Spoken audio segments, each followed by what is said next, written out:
जब तंदूर हटाया गया, ज़मीन कोड़ी गई, तो ये शहर की पहली वाहिद मस्जिद है। ये मोहल्ला शेरगंज के नाम से मशहूर है।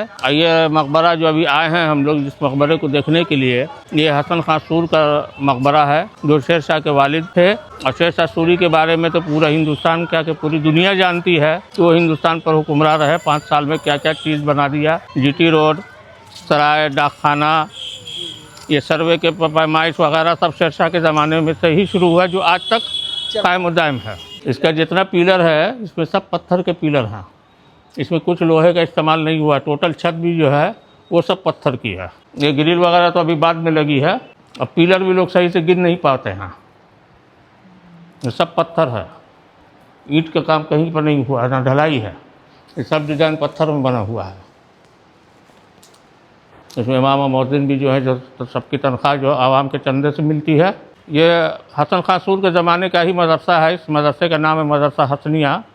और अल्लाह का शुक्र है कि हमारे हाफिज़ साहब, आपका नाम क्या हुआ हुजूर? सिराजुद्दीन। हाँ, हमारे हाफिज़ मोहम्मद सिराजुद्दीन साहब इस मदरसे में अभी फ़ायद हैं और पुरानी रवायत को कायम रखे हुए हैं।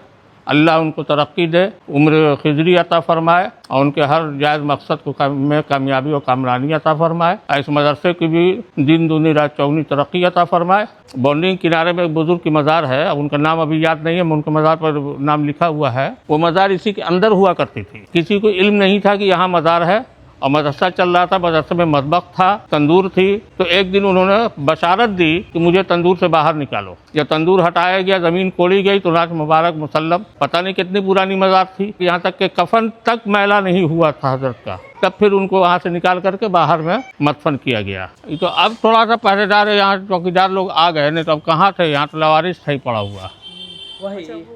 हाँ, वो मज़ार। अच्छा, पहले वो उसके अंदर थी? अंदर थी। तो ये उन्होंने बशारत दी कि हमको तंदूर से बाहर निकालो। तो ये कब की बात है, मतलब कब निकली होगी? 1901 में तारीख़ शासनाम लिखाई है। जी जी जी। उससे पहले जो हुआ हो चुका था, जो तारीख़ शासनाम में उसका तज़किरा आया है। हाँ, हाँ, हाँ। और शायद नाम इनका भी ज़हूर करके नाम कुछ है। चलिए अंदर वहाँ पर चलिए ना, मज़ार के पास लगा हुआ है। हाँ, ज़हूरुल हसन, हज़रत सैयद शाह ज़हूरुल हसन क़ादरी बगदादी, बगदाद से आए थे ये जी। यहाँ बहुत बुजुर्ग सब जो बगदाद से ही आए हैं।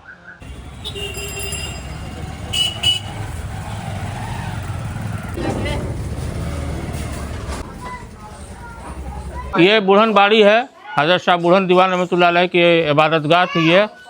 इसी में वो जो नमाज वगैरह पढ़ते थे, इसी में चिल्लागाह था ये। हज़रत शाह बुढ़न दीवान, जिनके आस्थाना वहाँ मोहल्ला इमली आदम खां में है, मोहल्ला दरगाह दरवाज़ा, ये उनका चिल्लागाह है। और ये कुआं है, ये भी 1896 ईस्वी का बना हुआ है। शेख खादिम अली वल्द शेख मेहरबान अली साकिन मोहल्ला बुढ़न बाड़ी चाह पुख्ता इन्होंने बनवाया। और अंदर आइए, ये मस्जिद अंदर में है। ये मस्जिद जो है हज़रत शाह बुढ़न दीवान रहमतुल्लाह अलैह की इबादतगाह है।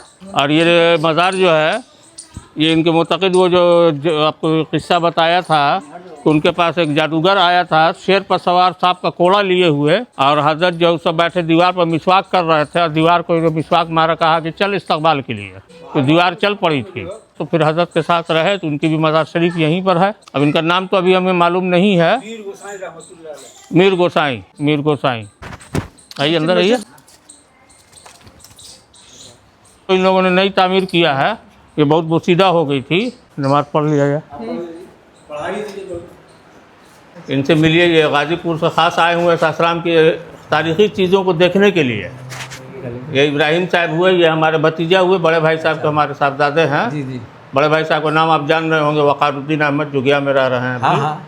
उन्हीं के बड़े साहबजादे हैं राग़िब अहमद। अच्छा। उनके ये दोस्त हैं। हम लोग तो ये आए शहर में, इन्होंने ख्वाहिश जाहिर की कि हमको यहाँ की तारीख़ी जगहों को ज़रा सा दिखा दीजिए।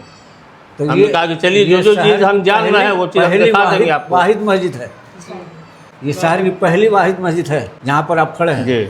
शहर में कोई मस्जिद, ये पहली मस्जिद। हाँ, हज़रत शाह बुढ़न दीवान का दौर आज जब आप आए ना, ये कम से कम 500 बरस पुराना। जो गेट देख रहे हैं ना, बस वही गेट है पुराना। अच्छा। बाकी चार दीवार जो सब नया हो गया है। सिर्फ अब गेट से समझ लीजिए कि कितना ऊंचा था गेट। और इसमें जो है हसन खां सूर ने भी जो है नमाज़ें अदा की हैं और ये हसन खां सूर ने ही इस मस्जिद को तामीर कराया। और अभी जो है इस मस्जिद को नए सिरे से लोग देख रहे हैं। आपका नाम क्या हुआ? इकबाल आलम उर्फ बल्लू। इकबाल आलम उर्फ बल्लू साहब। और इससे पहले जो है एक टीपू सुल्तान साहब थे, जलालुद्दीन डॉक्टर हैं, उनके छोटे भाई हकीम शरफुद्दीन साहब के साहबजादे और बल्लू भाई वगैरह सब लोग साथ में लग करके इसको उजागर किया और इसको कायम किया, जो आज तक अल्लाह का शुक्र है। ऐसा था कि इसमें 5 वक्त नमाज कायम नमाज ही है नहीं होती थी जी। ये सब याद है हमको। असल मस्जिद नीचे हाँ, हाँ। ये छत है जी जी, एक छत है। छत के ऊपर ये ढांचा नया नहीं, नया बनाया गया। सब भरा कर बनाया। हर में हकीम शरफुद्दीन जो थे उसमें बहुत बड़ा रोल था उनका, जलाल के अब्बा का।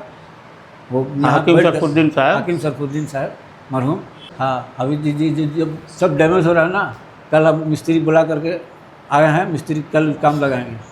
तो ये सब पट्टी और टूटी तुम्हारा पानी चूरा था। आगे में जो कुआं है, जी। हमारे परदाला जा रहे थे हज करने के लिए, उनकी तवारीख है, वो नहीं जा सके तो कुआं खुलवा दिया फी सबीलिल्लाह। जो सामने कुआं है। हाँ, बाहर में गेट के कुआं है। बगल में उसमें जो है नाम लिखा हुआ है। आइए, ये आप हजरत जो है ना वहाँ वो साबुन जो छिल्लगा, ये पिलर से लेकर के पिलर के बीच में इतना ये इतना था इनका छिल्लगा है। हाँ, तो यहीं पर हजरत जब बैठे ना तो पूरी जो है उस किताब में लिखा, पूरा जो है चौहद्दी जो है निकलना शुरू होता है। वो तारीख इस्लाम में हाँ, लिखा है। रुकिए, हाँ रुको, तब जो तब इतना बैक हुई इधर, उतना कट करके उसके बाद जो चले यहाँ पर नीम थी, वो नीम जो है बहुत दिन तक सही। अभी हम लोग के होश में जो कटानी उसकी इधर अगल बगल मकान जो था ना तो रोड तक चला गया। अनार का पेड़ लगाए हैं। हाँ, अनार का पेड़ है, ये रात की रानी है, इधर ये सब तवे पत्ता ये सब